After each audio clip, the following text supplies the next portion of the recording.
Then God said to Jacob, "Go up to Bethel and live there.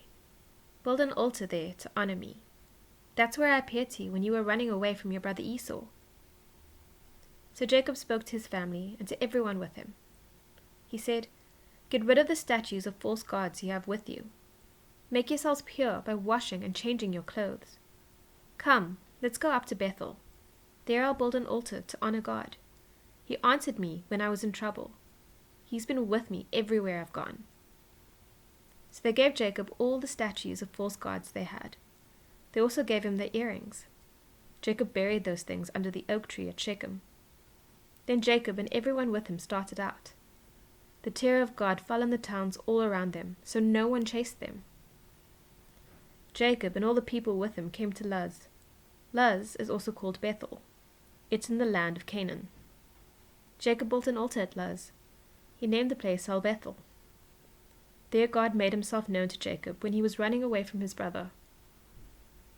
Rebekah's attendant Deborah died. They buried her body under the oak tree outside Bethel, so it was called Allon Bukath. After Jacob returned from Paddan Aram, God appeared to him again, and God blessed him.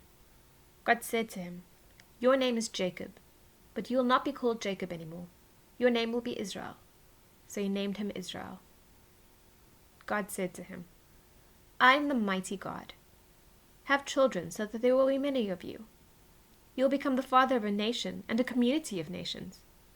Your later family will include kings. I am giving you the land I gave to Abraham and Isaac. I will also give it to your children after you." Then God left him at the place where he had talked with him. Jacob set up a sacred stone at the place where God had talked with him. He poured out a drink offering on it. He also poured olive oil on it. Jacob named the place Bethel. That's where God had talked with him. They moved on from Bethel. Ephrath wasn't very far away when Rachel began to have a baby. She was having a very hard time of it. The woman who helped her saw that she was having problems. So she said to Rachel, "Don't be afraid. You have another son." But Rachel was dying. As she took her last breath, she named her son Benoni, but his father named him Benjamin. So Rachel died. She was buried beside the road to Ephrath. Ephrath was also called Bethlehem. Jacob set up a stone marker over her tomb. To this day, the stone marks the place where Rachel was buried. Israel moved on again. He set up his tent beyond Migdal Eder. While Israel was living in that area, Reuben went in and slept with Bilhah. She was the concubine of Reuben's father, and Israel heard about it. Here are the 12 sons Jacob had. Leah was the mother of Reuben, Jacob's oldest son. Her other sons were Simeon, Levi, Judah, Issachar, and Zebulun. The sons of Rachel were Joseph and Benjamin.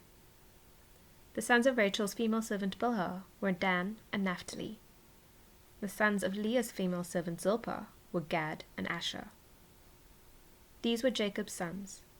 They were born in Paddan Aram. Jacob came home to his father Isaac in Mamre. Mamre is near Kiriath Arba, where Abraham and Isaac had stayed. The place is also called Hebron. Isaac lived 180 years. Then he took his last breath and died. He was very old when he joined the members of his family who had already died. His sons Esau and Jacob buried him.